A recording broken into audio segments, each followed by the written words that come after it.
Welcome to AstroEnergy with Astrologer Angel Shelley Overton.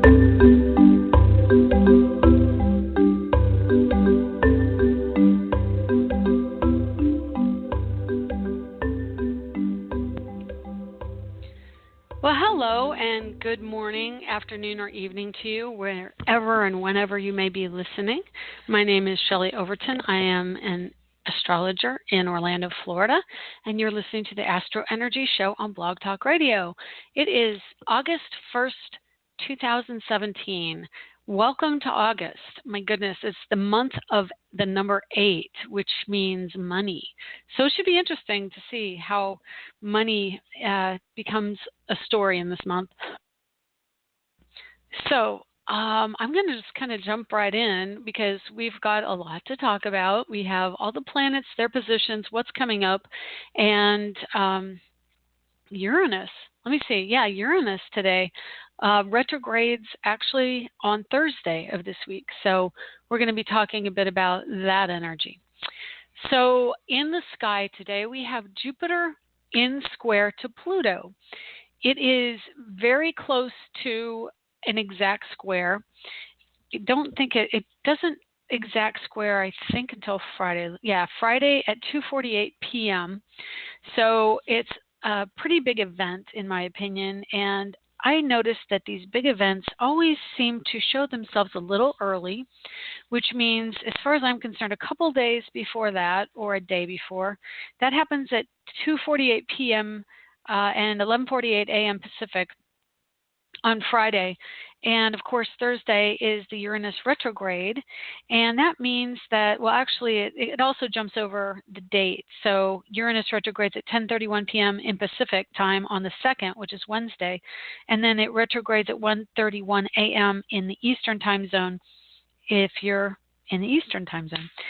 So, and that's on the 3rd of August. So having these two major events, are major, I guess, events is probably the best word for it.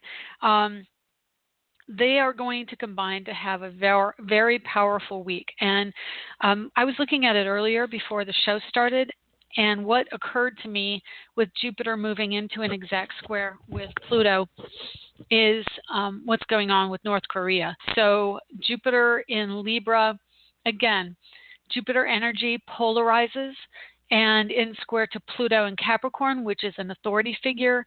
And the energy of North Korea is this, I'm sorry, I kind of see him as a Pillsbury Doughboy. There, I couldn't say it. Kim Jong-un, I can't remember which one he is. I think that's his name.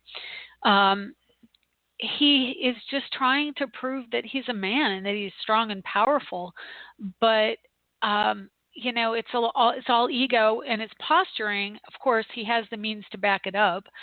So if anything's going to happen, I definitely think this is probably the week where we're going to have to call him on it. And that's going to happen Wednesday through Friday, anytime in there. I think right now Jupiter is directly on top of a square to Pluto within 31 minutes. It's exactly the same degree, 17 degrees, but they're 31 minutes of time apart, which again, as I said last week, 31 minutes in Jupiter time means that it's going to take, from now until Friday. So that's how long a minute on that planet takes, or in orbit, I guess is more accurate.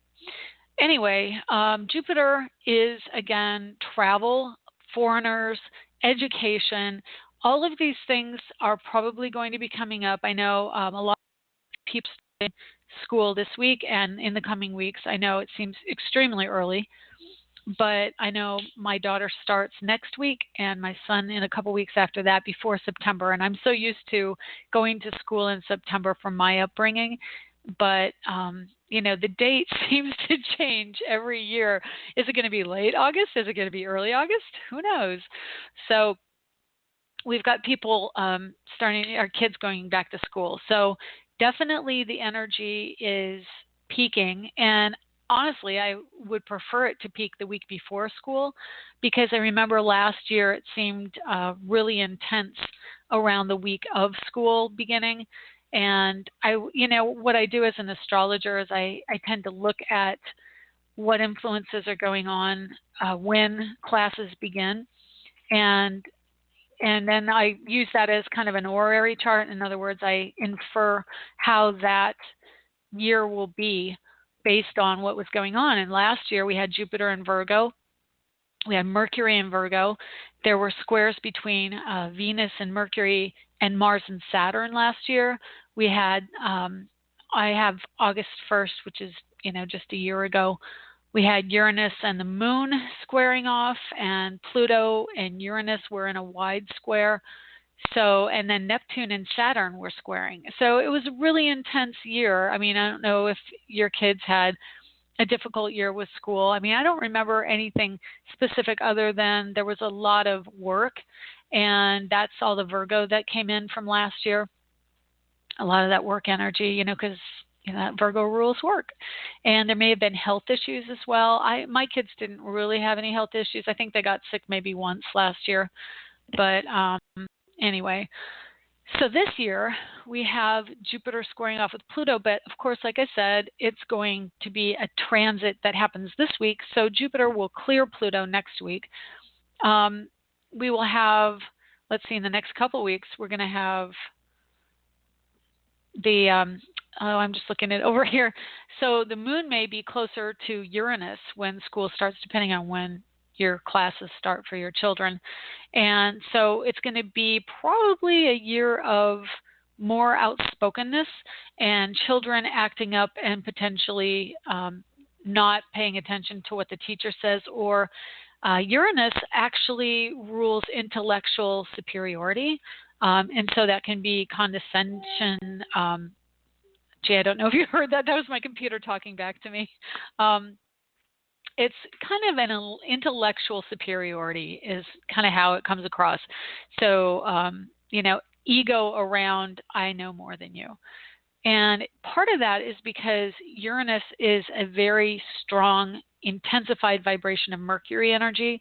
And Mercury energy is about kind of know-it-all energy. It can be, because Mercury understands things at a very quick pace. And so it's kind of like, well, everybody's lagging behind. And then when you realize that you're seeing things in a quicker way, or you're understanding things faster, the ego kicks in and goes, oh, this is my superpower. And of course, Mercury does that. So Mercury shows it a little more in Gemini. And in Virgo, you still have that intellectual capacity, but Virgo, the sign, is usually a humble or, a more self-effacing energy. So they will turn that critical energy inward, whereas Gemini expresses outward. And so it's a time where you're much more, Gemini is much more inclined to tell people what they think and believe that they're right. Virgo believes they're right. They just usually keep it to themselves, or it expresses in criticism, which is one of the downfalls of the sign of Virgo. So Uranus takes all that energy, but what it does is it expresses through air, but it detaches, and that's part of its superpower, honestly, is that everywhere Uranus falls, or anywhere in your chart where it's expressed, you have the ability to just cut off from whatever the emotionalism or intensity or whatever. So now it's in Aries. Uranus is able to cut off in an action sense. So it detaches, or it expresses unusual or eccentric actions. So because Aries is ruled by Mars, so that's drive. So right now we're at N degrees Uranus in Aries. That means that we're wrapping up the story around probably bullying as an idea. I do suspect that when Uranus goes into Taurus, Taurus can be more sadistic in its means of expressing disgruntledness, or being disgruntled with other people. And so when Uranus, which is unusual things, once again, or science. It goes into Taurus. If Taurus is upset, it looks for how it can hurt you where you value things. And that can also mean the body. So it can be more abusive, physically abusive, as opposed to, say, emotionally abusive or the energy of Aries with Uranus, when it, like we have the whole bullying thing, it's about drive and masculinity. So it expresses through kind of male aggression. And when it goes into Taurus, Taurus is a feminine sign and it's a receptive sign. So Uranus, being that intellectual superiority complex, can demean also through bringing down your sense of self-worth. So it could be probably a number of areas, but because it's intellectual, it could be through words, but it's also in Taurus. The Uranus is intellectual, the Taurus is physical. So it can be intellectual abuse, demeaning you, making you believe you don't have the amount of worth that you should have for the other side to feel superior. Or it could also be physical abuse, which is something I think the next 8 years or 10 years is going to be about women's issues and things like that in relationships, how women are treated in relationships, and will also be the rise of probably feminine appreciation on some level for the intellect. So I wouldn't be surprised if there's a woman running for president who finally makes it in the next decade.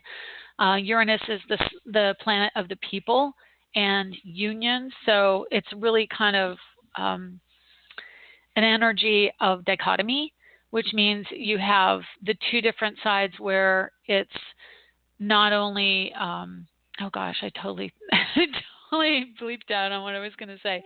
So it's women who are standing up for themselves, but also women who are going to get probably more abused for standing up for themselves. So you have both sides of it, and that's the Taurus energy, the feminine receptive.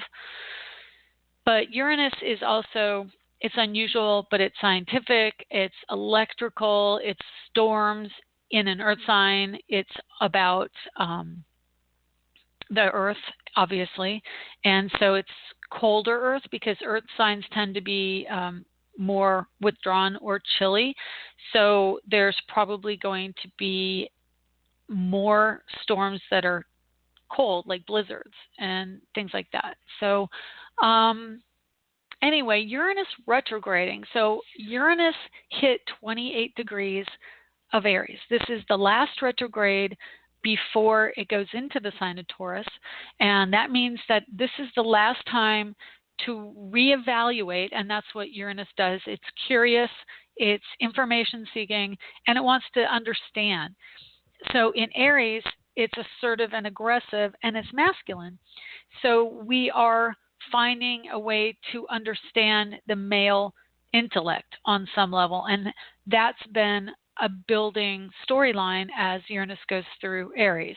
It's also understanding the warlike nature and our need to feel superior in some way. And I don't mean to say that people who have Uranus as a ruler, strong ruler in their chart, or Aquarian energy is really a bully, because that isn't necessarily what I'm saying. It's more the male aggressive energy of the sign of Aries, which is not to say that Aries are really all that way, because I know a lot of wonderful Aries, and my first boyfriend was an Aries, my uncle was an Aries, I have a friend who's an Aries. They're amazing people. What I'm saying is that the stereotype or archetype of that is that it's about getting to the bottom of the concentrated energy of that sign.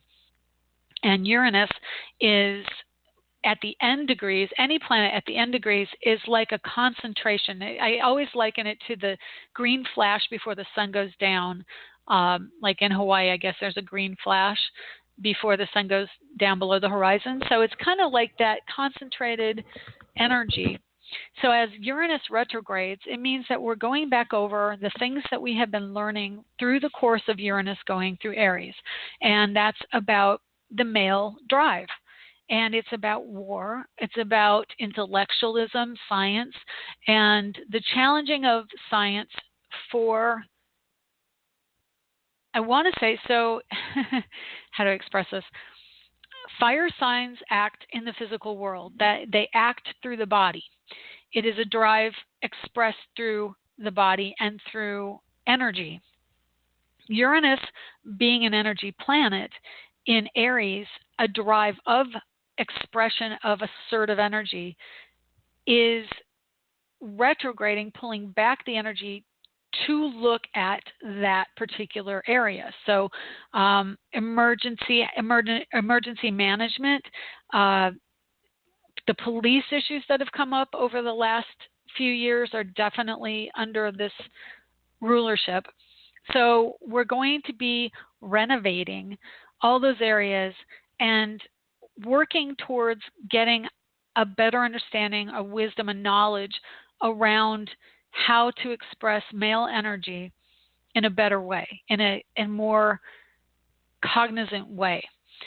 So that's kind of where we're heading. Now, the actual event of Uranus moving direction by appearance from our perspective on Earth means that we are going to have a shift of energy. Again, because Uranus rules electronics, it rules the internet, it rules storms, lightning, any large energy of electricity or expression such as lightning, any bursts of electricity or energy. In fire, it can mean electrical fires. It can mean, it does have an energy connected to like an explosion or something that goes off unexpectedly. Having Uranus is again, it's the unexpected because it's electrical. It's not necessarily stable, and it has to be grounded. And in Aries, it's not grounded. When it gets to Taurus, it will be grounded. In Aries, it expresses and it burns. So I definitely see connections to like power line fires or houses that get hit by lightning, or trees and things that start fires through expression of this intense energy.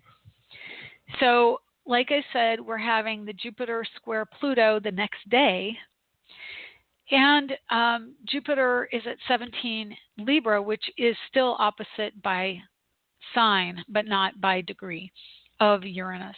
So what happens is Uranus is moving forward past an opposition to Jupiter. Now Jupiter's direct, but Uranus is coming back to move towards understanding that arena. So again, if you put the idea of all the symbology of the planet and the sign and even the house, depending on where you live, that energy is going through a particular house in the town you live in based on when that town was conceived or incorporated. So wherever you live, if you go and research the date of incorporation, you can find out what energies influence that particular area. Now, I live in Orlando, and Orlando, I believe, I've looked it up. I can look it up while we're talking here too, but it has a Scorpio rising, if I'm not mistaken, which makes it kind of lockstep with me because, of course, I have a Scorpio rising. Let's just see what it has. I take it back. So in the sky now, this is interesting. In the sky now we have in Orlando, it's a 3-degree Libra rising. Orlando's rising sign is 25 degrees Libra with Jupiter in the chart at 23 Libra. So that tells me, living in Orlando, that we have some strong energy that will be expressing very likely this week with Jupiter squaring off to Pluto. Pluto at 17 just falls in the house of communications. So there could be some information coming out. That's how you would read it, is Pluto's in the 3rd house of communications in Orlando with Jupiter in the 12th house. So there's some hidden information. I definitely see by October, when Jupiter gets into the 1st house, and that's house of self, there will be something coming out around a partnership, maybe a sister city, or trying to create an identity, which is the 1st house, more strongly around the arts, which Libra rules, and potentially some legalities in the city, which may not necessarily come to the public eye, but if you live here, you would see it. So, that's kind of wherever the planets transit, you're going to see some energy going on. Now, because I called up Orlando's chart, I noticed that Aries is on the cusp of partnership in Orlando, and having a Libra rising, it flip-flops the natural rulership of a chart, which is Aries on the rising sign and Libra on the descendant. We have in Orlando Libra on the rising sign and Aries on the descendant. So Uranus is right just inside the house of partnership in the house of marriage and partnership in Orlando's chart. So that means that Orlando can express some creativity or partnership through business by connecting to other businesses or other cities, or a joint venture, on top of the fact that the Libra rising sign means that it's a connection to naturally wanting to connect to other cities or other entities or other people as a partner. So as you know, Orlando is the home to Disney World. So that's kind of been an ongoing partnership for 50 years here. So that kind of shows you how it can express depending on where you're at. So if anywhere you are in the world, you can go online, search up the incorporation of the town you're in. Now, some towns are extremely old, but yeah, I mean, you can just go, like for me, I kind of wonder, I never really look at Los Angeles's energy or what rules Los Angeles. I don't even have it in my city charts, but I mean, I would be interested to find out the incorporation of Los Angeles, because that strikes me as either a very Venusian city or a Neptunian city, because it is Hollywood ruling film, and film is ruled by Neptune. It also has a more of a superficial connection to beauty, which can be very Venusian, and Neptune is a very strong energy of Venus. So you can kind of see how the planets can overlay wherever you're at, depending on the incorporation or the energy of the place based on when it was born. So, when you think about, and I'm kind of getting off on a tangent, I recognize that, but you can see where you would have a better time coordinating with a town you live in if you connect to the chart of the city that you live in. Every time I come back to Florida, it seems that I have some type of restriction, and Orlando has Saturn in Aquarius, which is really interesting because it's within a few degrees of my natal Saturn. So I'm learning, and it's in the house of home and family, and I'm learning how to make my life work out of the house. So Orlando is very much an expression of my own personal ventures in my chart. So anyway, there's like a little sidelight for you to kind of mull over and think about. And, you can also look up some information about cities in the travel. I think it's called Astro Chart Travel or something like that. I've got it right here.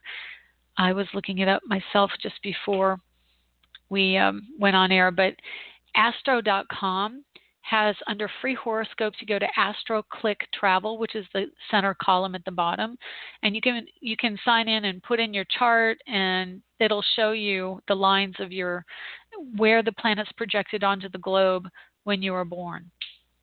So it's a really handy tool if you're interested in finding out where you would actually connect travel-wise.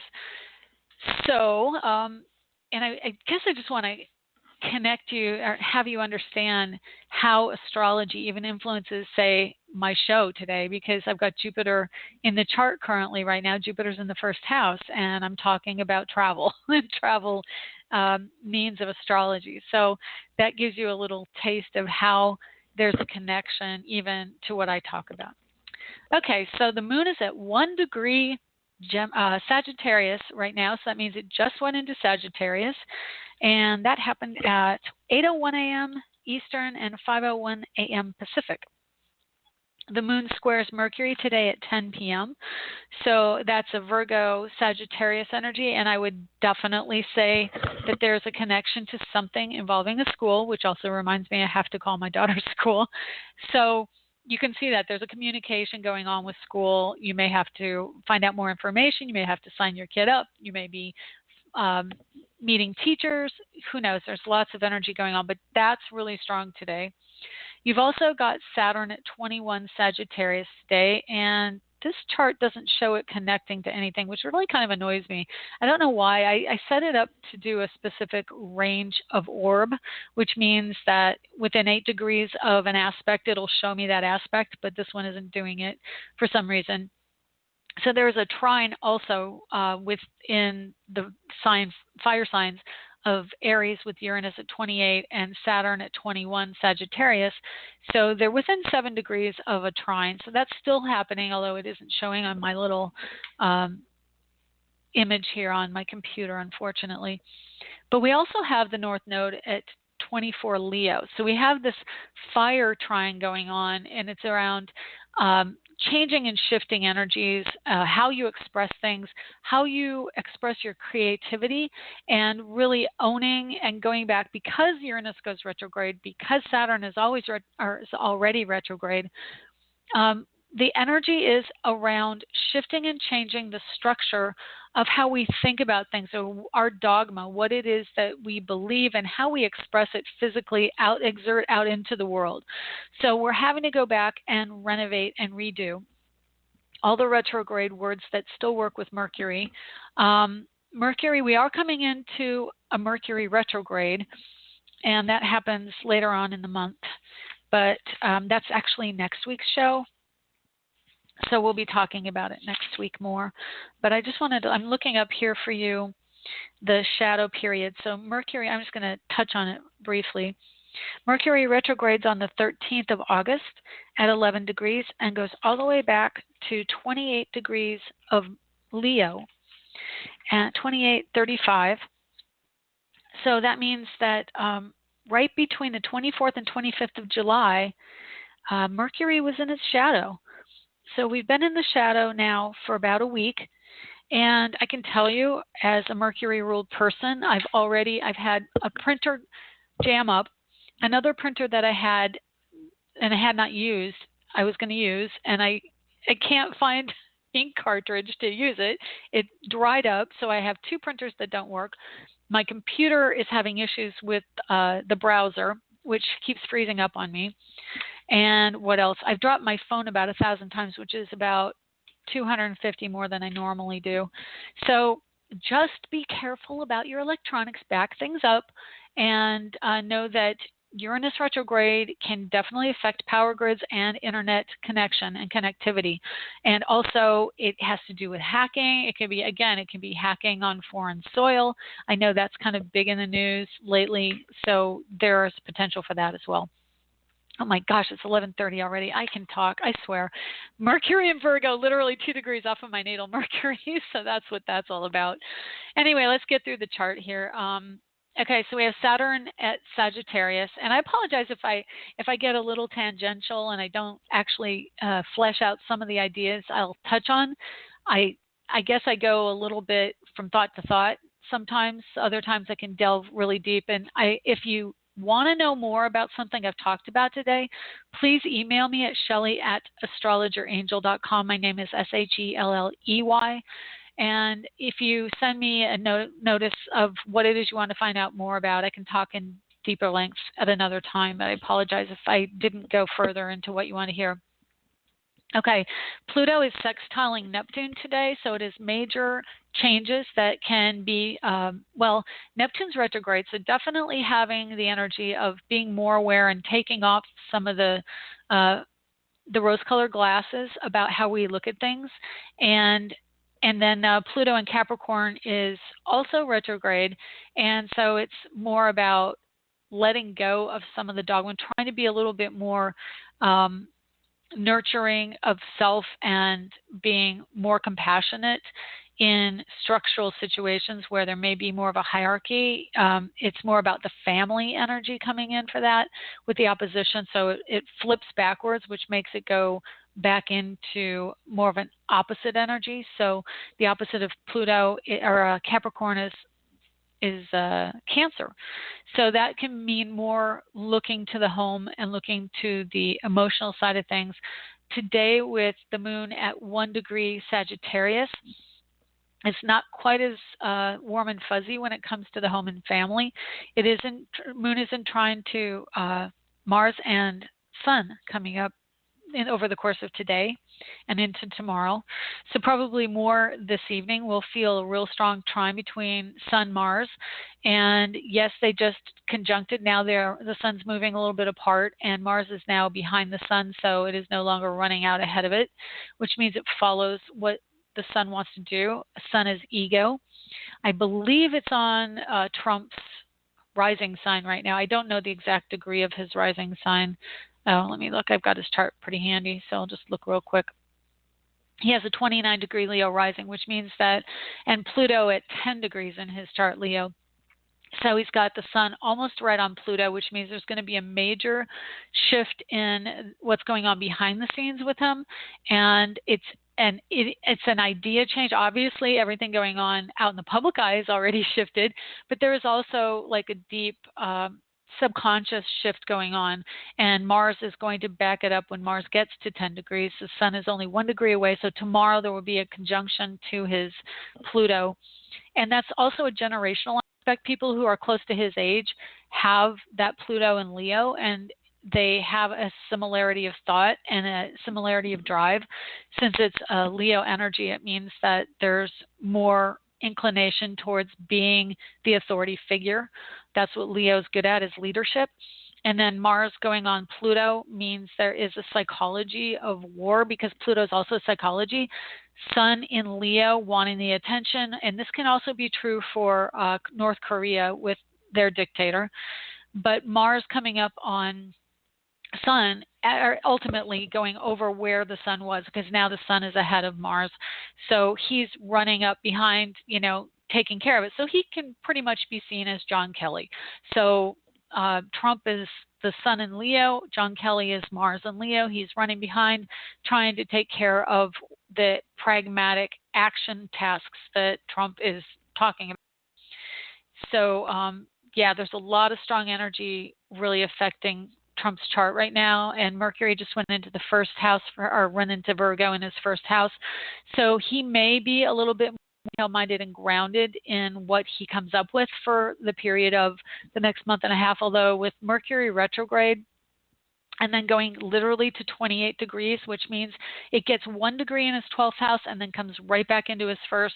And then there is an eclipse the third week of August, right as the Sun goes into Virgo, which also falls in his first house. It's going to be a really interesting month. Not kidding. I mean, really look out for some major shifts and changes. There could be some health issues around heart problems coming up for him. Leo rules the heart. I've been thinking about that ever since he's been in office, honestly. It's like, Leo tends to have issues around the heart because the heart chakra is bigger and they have that generous nature deep inside. But definitely could be some heart issues coming up with Trump. Anyway, I could talk and talk and talk, as you know. So we're going to take a quickie break, and then I'm going to take callers, and we can get to everybody's calls. Okay.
Nice transition piece. Anyway, I am Shelley Overton, and you are listening to the AstroEnergy Show on Blog Talk Radio. If you would like to get a hold of me for a private reading, I have a number of different price points that you can choose from, and you can do that at astrologerangel.com. So thank you for listening, and I want to get to the phone lines because we have a few people waiting. Hi, 561. Is this James? Hi, Shelley. Hey. Hey, what's going on? I'm just wondering if you could take a look at somebody's chart for me and tell me what could be going on in terms of a relationship with us. Yeah. Hang on one second while I set it up here real quick. Let's see. I'm just putting in a little bit of information that I have that helps me find it again if you call back about the same thing. So go ahead and give me the birthday. Okay. It's July 1st. 1989. Okay. In Miami, Florida, but I don't have the birth time. Okay. All right, we'll just do a sunrise chart for that. Hang on. Sunrise, sunrise, where are you? There you go. Okay, how you been? You know what? August feels a lot better. Oh, really? It feels a lot better to me. Awesome. I just want to double check. Whirlwind. What was that? July was a whirlwind. Yeah, I know. And August is going to be intense, trust me. So I want to make sure it's July 1st, you said? Yeah, July 1st, 1989. Okay, I just want to make sure because, again, my stupid quirky program inputs a different, or takes out the date when I put in the, I know it's quirky. Anyway, whatever. So we'll get to it here. There we go. Okay, we got it. All right, so you just want to know how the two of you interact? Yeah, I am interested in a romantic relationship, so I'm just wondering if it's because she seems a lot more conservative than I am. Yes. Before you even said, I was going to say, she's got 4 planets in Capricorn. So, but interestingly, she's got Uranus in Capricorn, which tends to be alternative thinking around structures. So, there is a capacity to shift and change how she sees traditional structures. She also has Vesta really close to that same degree. They're at the same degree, different minutes. So Vesta is kind of the keeper of the information and keeper. It can be seen, in my view, a little bit as being more restrictive. And it's at the same degree as Uranus. So there's a certain detachment around that hierarchy, and that can either mean that she sees herself, let's just back up a second. All her Capricorn planets fall in your house of marriage and partnership, okay? So definitely, this is a person, expect that if you decide to have a committed relationship with her, she's going to want marriage, and you're never getting out of it. So if you do it, know that she's with you, because she's got Saturn at 10 degrees Capricorn and Neptune at 11 Capricorn in your house of marriage. And she's also got her Uranus Vesta on your Neptune. So there can be this sense of, normally I would say if you have Uranus on your Neptune, this is somebody who comes in and then leaves quickly. So, I'm not saying that can't happen, but in Capricorn, it tends to be more stable, just because the nature of Capricorn is to organize, and it's grounded, and it's like roots going into the earth.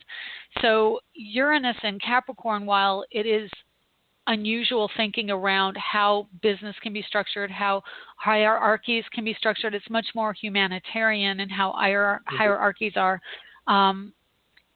It's unusual, and it's on your Neptune, and your Neptune wants an ideal situation around structure, very traditional around marriage, because you have, and it's direct. So you have this illusion, almost like this 1940s view of marriage or more 1950s view of marriage where, it's kind of hierarchical, and she will challenge that for you, because that Uranus says, yeah, you may have this view that I'm going to be the little woman. This is if you get into a further marriage partnership situation. You may think I'm going to be the little woman, but I'm going to run the show. And that's what Uranus and Capricorn is going to do. Yeah.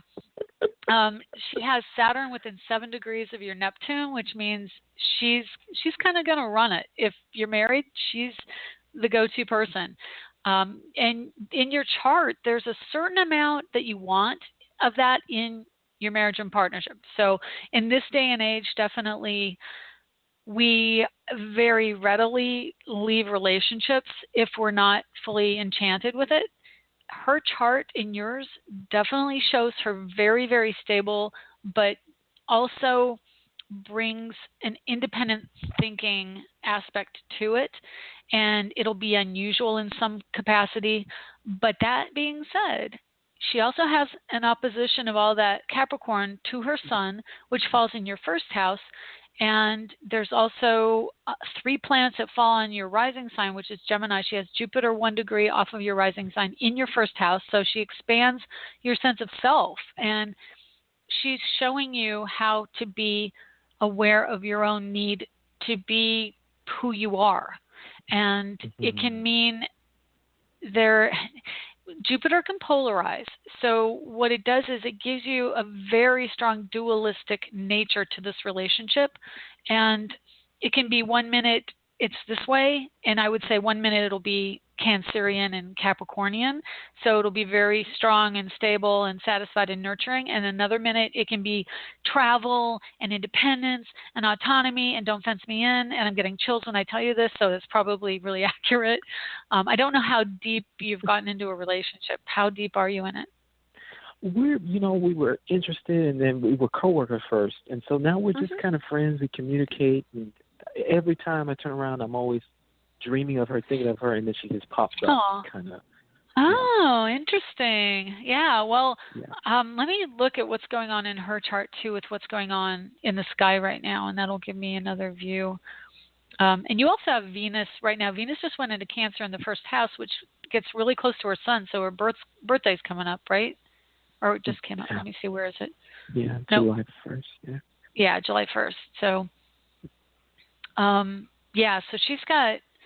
Oh, hang on. I've got the same chart twice. Hang on. I've got multiple charts floating around here. I just got to get my ducks in a row. There you go. Mercury. Mercury. Shaking my fist in the air. Anyway, okay. So she's got Venus in the 12th house, which means there's something. So what I see is that she's got that subconscious love thing going on, or the subliminal one, which means that could be you. You're kind of hidden from her right now, but I do see that coming out into the open. You might express closer to her birthday. Have you invited her out for her birthday? I have not. You might want to. That could be a wonderful thing to break the ice. Let me just. Oh no, her birthday. That's right. You said her birthday already happened. I'm sorry. My bad. I'm watching Venus approach the sun, and I got a little twisted. No, Venus is approaching her sun, which means as Venus gets to her sun, that's a good time to ask her out. That's a better way to put it. Okay. I'm sorry. I'm a little confused. Okay. No, it's okay. Yeah, it's that opposition to Neptune. Okay, hang on one second. Let me just find out. That would be August 9th. So on August 9th, Venus hits her natal sun. So if you want to ask her out then, it would be kind of like a new, because Venus will get to her first house, which is a new energy, and this is by her sunrise. So the sun, Venus kind of comes up on the horizon on that day for her. So it makes it an opportunity for you, so to speak. You're chuckling, which makes me think that you're not completely confident. No, I'm just shy about it. I'm pretty shy about it because, yeah. Oh, no. Yeah, because I'm always afraid, because she is conservative, and I like to think of myself like a free-spirited person, and so I just don't want to,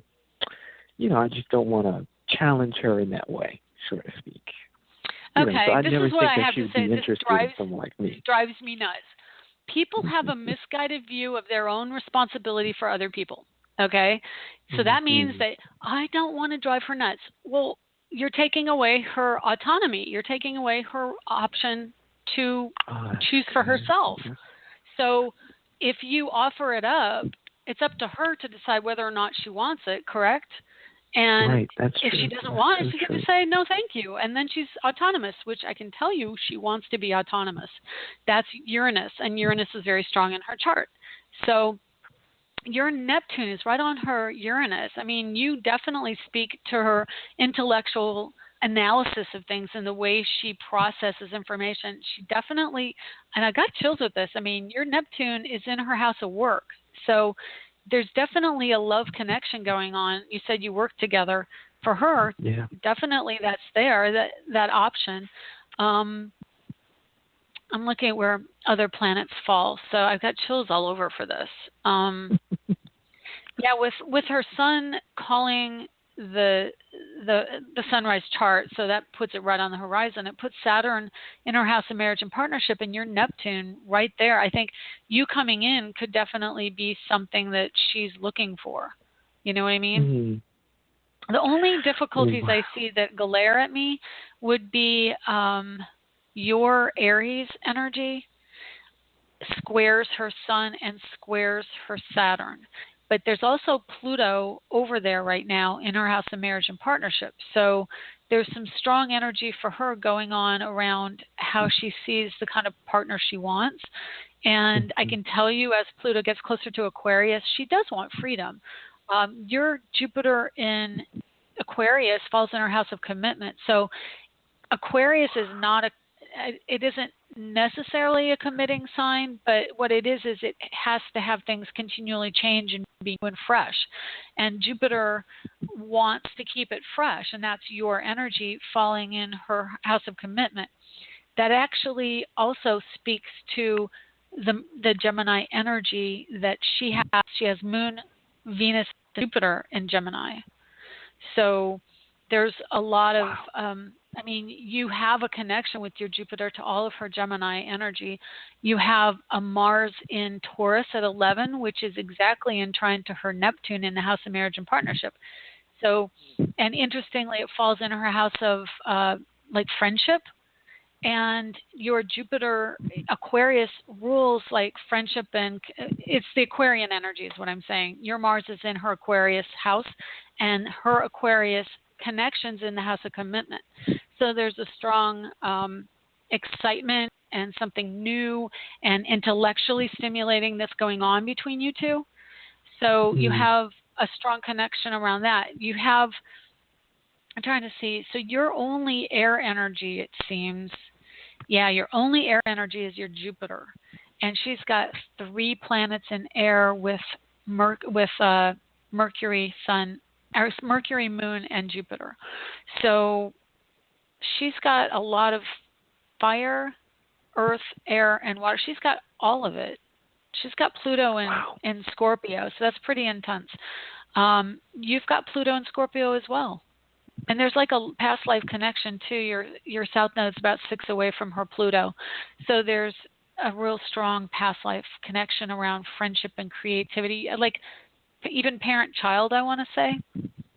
When you see Capricorn strong in a chart and some Aries, I would say that she was probably a parent to you in a past life, like very paternalistic. And you're attracted to that, obviously. And it actually stimulates your house of marriage and partnership. So I would say, synopsis, that she is someone, if you're interested in someone being very responsible yet kind of exciting and maybe a little unpredictable at times, only because Uranus is in Capricorn, she's a good partner for you. But it's about like an authority figure child, like a parent-child kind of relationship. So if you know that she's going to run the show, which Aries isn't real keen on, Aries, Mercury, Venus, but it can be stimulating for sure. But it can also be a bit difficult. So it's kind of a common, it's a mixed bag, really. It's a mixed bag. Wow. Okay. Yeah. Wow. Yeah, that's incredible. Thank you so much for this. You're welcome. Anyway, it was good talking to you. Please don't be shy. I mean, it's, worst case scenario, you'll go out and you'll get to know each other a little bit more, and, nothing ventured, nothing gained. That's so true. So freaking true. Okay. Yeah. Thank you. All right. You're welcome, James. Have a good day. Have a good week. All right. Take care. Bye. Bye. Okay. Let's find out who else is on. 202. How are you? Hey, how are you? Hi, I'm good. Who is this? This is Katie. Okay, I got you here. I thought it might be. I just wanted to double check. What's going on for you today? Oh, I'm feeling a lot better. I'm definitely feeling something in the air that is making me very excited. So I was listening to what you were saying before, and yeah, I felt like a match. I wanted you to check out the chart of somebody that I'm going to be like doing some work with. Okay. And yeah, I don't have his time. And I also know that the eclipse is going to be hitting my north node, which sounds pretty intense. Okay. So I just wanted to know about that too. So yeah, I'm going to start off. You don't know his birth time, I assume, right? I don't. Okay, so let's start off differently this time. Give me where you think he was born, if you know it. Yeah, Queens, New York. Okay. Now that I have that, maybe I won't lose the date you give me because I'm so tired of that. Okay, so what day was he born? October 4th. Okay. 1957. 5/7? Mhm. Okay. It's still getting squirrely on me, but that's okay. We'll work around it. Okay. There we go. Save. Ha! Okay. Yay! Oh, Mercury, you are going to just make my next month a real pain in the butt, aren't you? Oh, Lord. Yeah. Okay, so what would you like to know? How you get along or timing, or what would you like to know? Sure. Okay. Sure. Those that sounds good. Both of those sound good. Okay. So let me just get this out of here. For some reason, it keeps popping Mr. James up into your world. It's not Mr. James. He was our last caller. There we go. Okay. So his energy falls up in your house of career and partnership as well. So there's a lot of positive energy. He's got Mars in Libra and Sun in Libra and Jupiter in Libra. So he's probably good looking because that usually means beauty. It rules beauty and physical beauty. So there's something appealing about him. His Neptune is at 1 degree Scorpio. And that falls in your house of commitment to career and value around career and friendship and networking in career. His Venus is on Uranus for you, and so there's a strong subliminal connection. And yeah, Venus in your 12th house means definitely kind of a romantic interest on some level. Yeah, and then, pardon me? On whose part? Well, it's hard to tell. Or is it like a mutual thing? It could be he's attracted to your mind and your ability to analyze. And because his Venus is in your 12th house, there's kind of like a romantic overlay from your point of view, from your perspective, because the 12th house is that idealized house. It's the one that goes, oh, everything's wonderful. Oh, it's connected to spirit and unconditional love and all that. The rose-colored glasses. Yeah, the kind of rose-colored glasses stuff. But his Saturn also falls in your 12th house, and that's energy of structure and authority and career and life purpose. So it can mean that he's giving you, what he brings you is the ability to truly look at your subliminal psychic side and really own that desire for spiritual growth and awareness and seeking out new information for things. By progression, I'm only guesstimating, by progression, he potentially could have Saturn close to your Neptune, which is owning your deepest desires for travel, which falls in your first house. Your Neptune is in your first house, and you really enjoy travel, enjoy people of other cultures. Is he of another culture? He's not, but this is someone who's going to be helping me with the yoga doc, and he is he's pretty big. He's a celebrity, and he's into like different cultures and people and yoga and stuff like that. So. Oh, cool.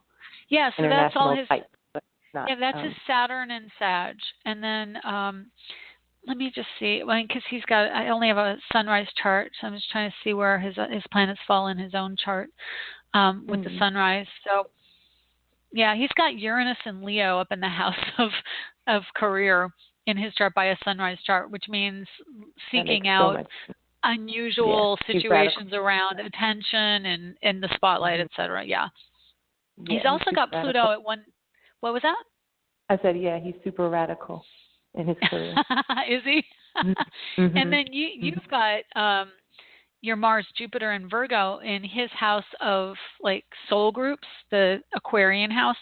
But he also has Pluto right between the north node of your chart, which is at 29 Leo, and your 2-degree Mars in Virgo. So it's interesting because when planets fall between two signs or two entities in your chart, it's like they say you have something here you have to look at, and they're taking energy from one to the other. So your North Node is how you're really striving to express the North Node in lifetime, because the nodes of fate bring in what you know from a past life, which is your South Node. Yeah. And then it expresses, you have to learn how to overcome the past life lessons and say, hey, this is who I was, this is all I know. And then learn how to balance it with the North Node. And the North Node's at 29 Leo. So you do have like the wrapping up energy. There's so much stuff going on reading this. Because the North Node, actually, you just went over a fated point. How long have you known him? Because this is like the nodes are almost at the same point right now. They just went past. I think they're like 24 I haven't Leo. Even met him. I just contacted him for an interview. Really? Yeah. North Node's at 24 Leo. I made a phone call with him. When was that? Last Tuesday we spoke for the first time. Well, it's been about a month, maybe a little over a month since the nodes got into that same position. But currently, literally, you're in a nodal return. And so that's interesting. So it is a fated point in your chart. And he has Pluto right between your North Node and your Mars. So what he's doing is giving you a different perspective on how to process what it is you want to do. And because it's Pluto in Virgo, it's about health. It's about service. So he's kind of giving you that boost to your drive, your Mars, your Jupiter. Your Jupiter's at 4 degrees Virgo. So they're all clustered in Virgo around soul group. So yeah, that's a deep friendship. Pardon me? Oh, good. Oh, yeah. That's awesome. Yeah, and then do you think he would financially back from this chart? Would he financially back your business? I think it would be best after October. Okay. I mean, definitely he's got some energy in that. He's got 3 planets in Libra, which is partnering, and it's part of what he does. He likes to partner. And then he has Neptune in Scorpio, which is commitment to partner. So definitely, but when Jupiter, which is expansion around all that, Jupiter gets out of Libra, and it went through all of his Libra, and now it's going to get to his Neptune. That's going to be the desire to commit to something and to commit to the vision. It basically is expanding his dream. And definitely you could be part of that. His Saturn's on your Mercury.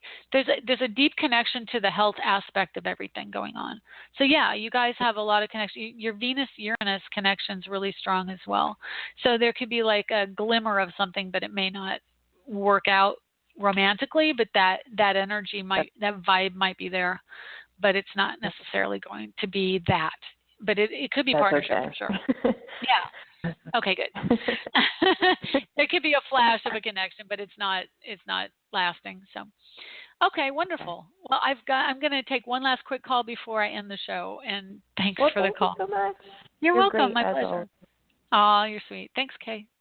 Bye. Take care. You too. Okay. I've got 10 seconds before the live listeners don't hear, but you can listen to the rest in archive, and I'll take you 336. How are you? Hi, how are you? Good. Who is this? Hi, my name is Dale. Hi, Dale. Let me get your information real quick.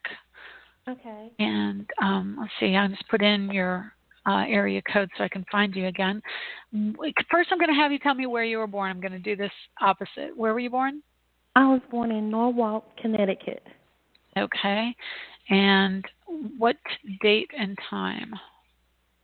The date was September 10th, 1964, and I don't have That's my birthday. That's my birthday. I was born September 10th, 1964.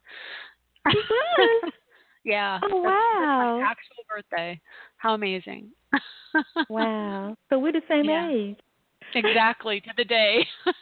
Oh, So wow. what time were you born? I don't know because I was adopted. Okay. I have to send off on my birth certificate again, and I don't remember the time I Do was you think it was born. morning or evening? Have you seen it before? Do you have kind of a guess? I'm shooting towards morning. Okay. I'm not So for sure. I'll do 10 o'clock a.m. for you, and it's going to be very Okay. close to mine because I was born at 9:18 in Denver, and that puts it really close Wow. to yours too. I'm so glad I took the call. Wow. Okay, so what is it you'd like to know? I know your chart like the back of my hand. Okay.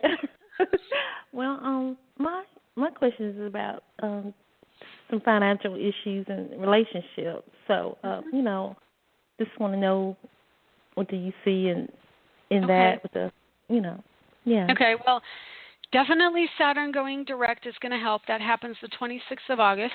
And then it gets into Capricorn at the end of the year, which is going to be really big for us because that's when it kind of makes you stand at attention and really express yourself and be much more strict with yourself about how you have to put your thoughts and ideas out into the world.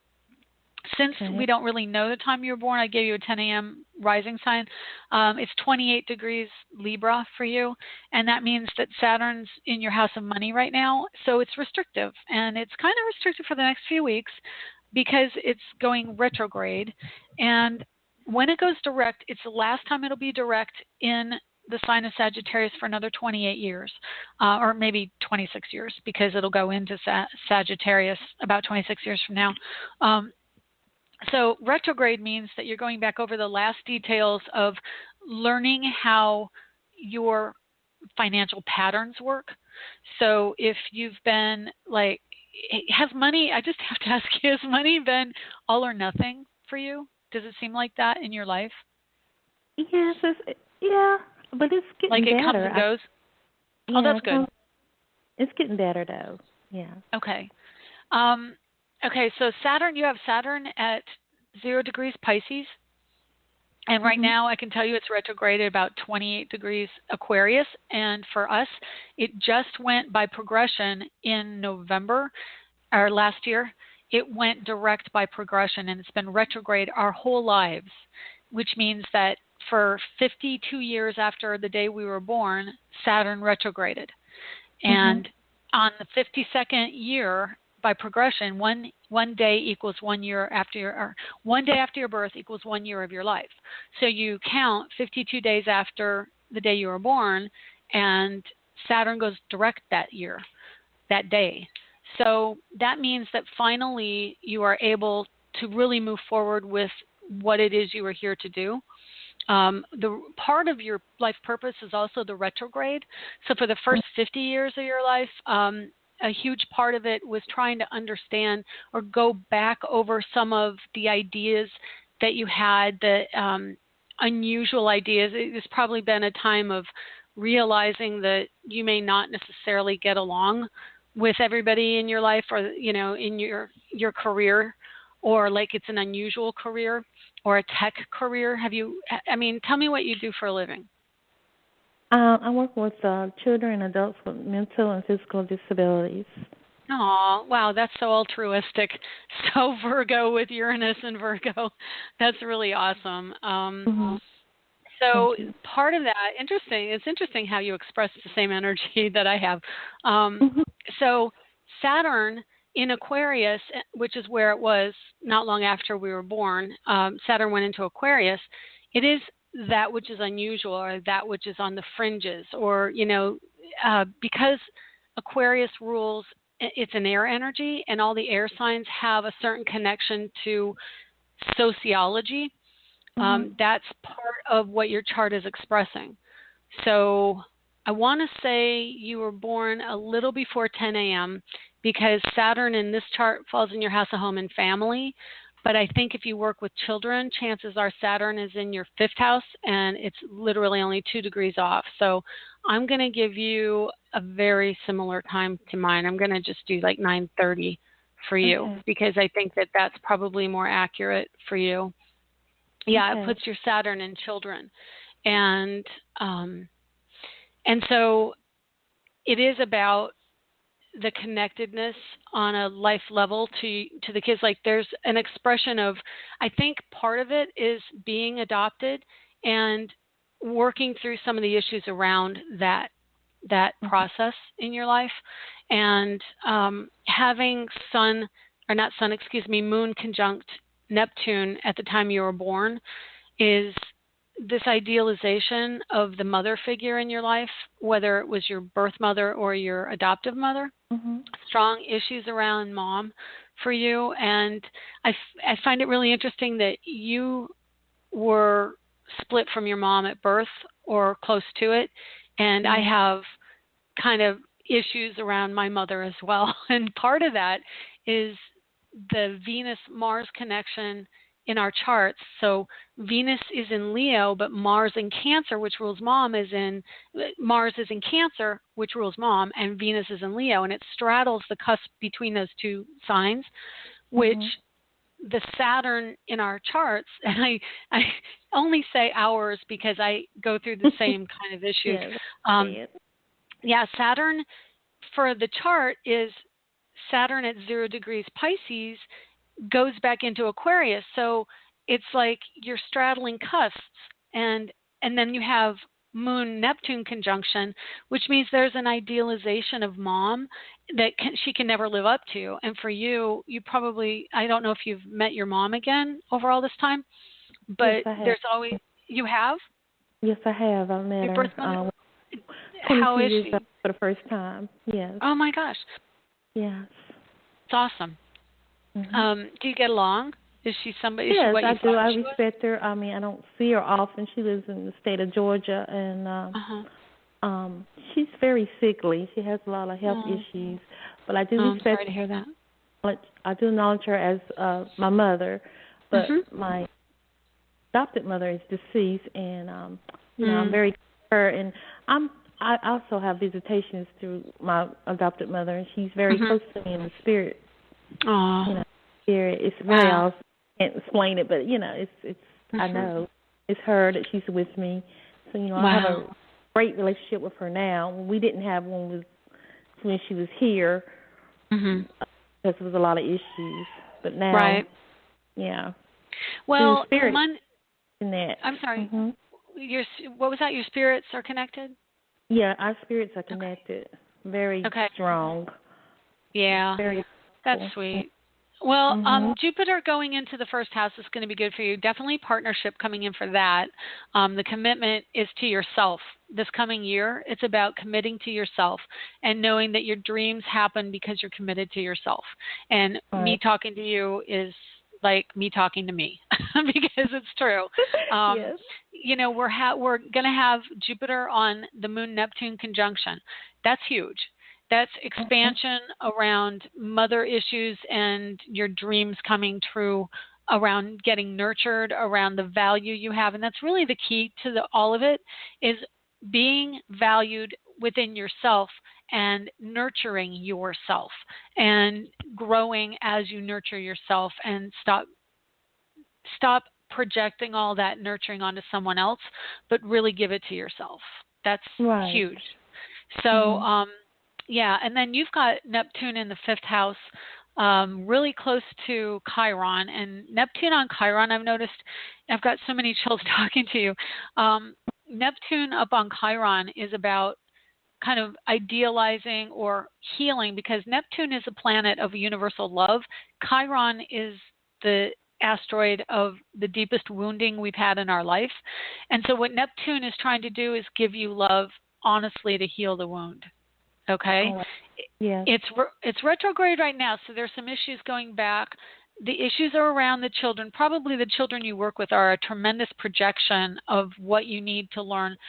And because they have disabilities or special needs, you are learning through that process that everything is okay, and learning to truly love yourself and the child that you were, and whatever you felt was not good enough is now really, you're in a cycle in the next year to really express love for yourself and give yourself the opportunity to heal, give yourself the opportunity to create and express a creative side.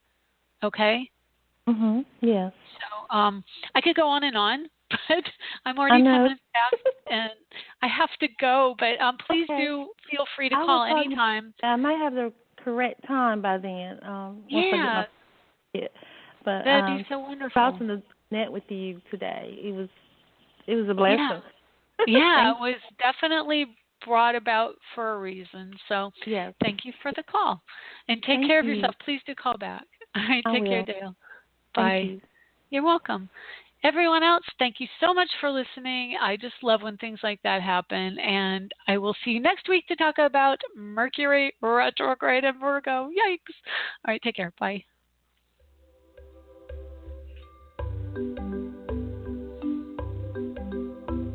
Thanks for stopping by AstroEnergy this week. If you would like to get a hold of Shelley Overton, you can get her at astrologerangel.com, on Facebook at AstroEnergy or Astrologer Angel. The music was provided by Kevin MacLeod at incompetech.com with additional music by Ironwood Rain. Check them out on the net at ironwoodrain.com.